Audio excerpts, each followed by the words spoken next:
जी, hello दोस्तों, मेरा नाम है अरुण। उम्मीद है आप लोग ठीक होंगे।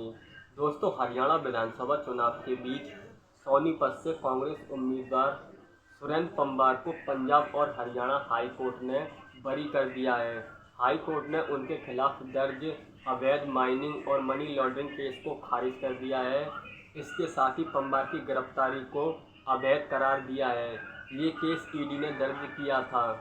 ईडी ने उन्हें करीब 20 जुलाई को गुरुग्राम में पूछताछ के बाद गिरफ्तार किया था। इसके बाद से वो अम्बाला जेल में है, लेकिन कांग्रेस पार्टी ने उनका टिकट नहीं काटा था।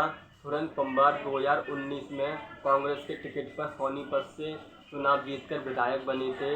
कांग्रेस ने उनको दोबारा टिकट दिया है। सुरेंद्र पंवार के जेल जाने के बाद उनकी बहू समीक्षा उनके लिए वोट मांग रही थी। सुरेंद्र पंवार के वकील मुकेश पन्नालाल ने कहा है कि ये केस पूरी तरह से अवैध था। हाई कोर्ट में मामले को लेकर 3 से 4 दिन तक बहस हुई थी और 16 सितंबर को बहस पूरी हुई थी। इसके बाद फैसला सुरक्षित रख लिया गया था। फैसले के लिए 23 सितंबर की तारीख तय की गई थी। इस पर कल सोमवार को महावीर सिंह संधू की कोर्ट ने फैसला सुनाया। उन्होंने कहा कि ऑर्डर साइट पर अपलोड होंगे और ऑर्डर के अपलोड होते ही पंवार जेल से बाहर आएंगे।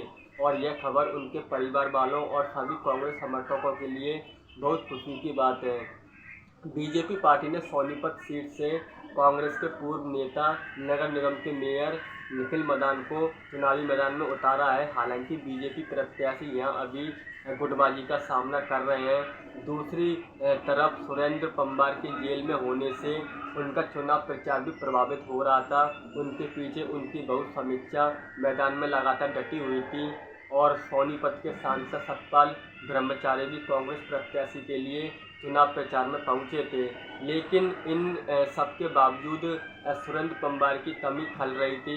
सुरेंद्र पंवार के जेल से बाहर आने के बाद सोनीपत सीट पर मुकाबला और रोचक हो गया है। कांग्रेस को मजबूती मिली है। यह सीधा मुकाबला बीजेपी और कांग्रेस में होता है। सुरेंद्र पंवार की उम्र 55 साल की है और वो 12वीं तक पढ़े हैं और 2019 में वो कांग्रेस में शामिल हुए थे और सोनीपत से चुनाव लड़े। इन्होंने बीजेपी मंत्री और 2 बार की लगातार विधायक 2009 और 2014 की विधायक कविता जैन को 32,878 वोटों से हराया था और ये कांग्रेस के बड़े चेहरे बन गए। सोनीपत में नगर पार्षद भी बने हैं। सुरेंद्र पंवार को 2019 के चुनाव में 79,438 वोट मिले थे और कविता जैन को 46,560 वोट मिले थे। इस सीट पर अब सुरेंद्र पंवार के जेल से बाहर आने के बाद उनकी जीतने की संभावना ज़्यादा बढ़ गई है। Thank you.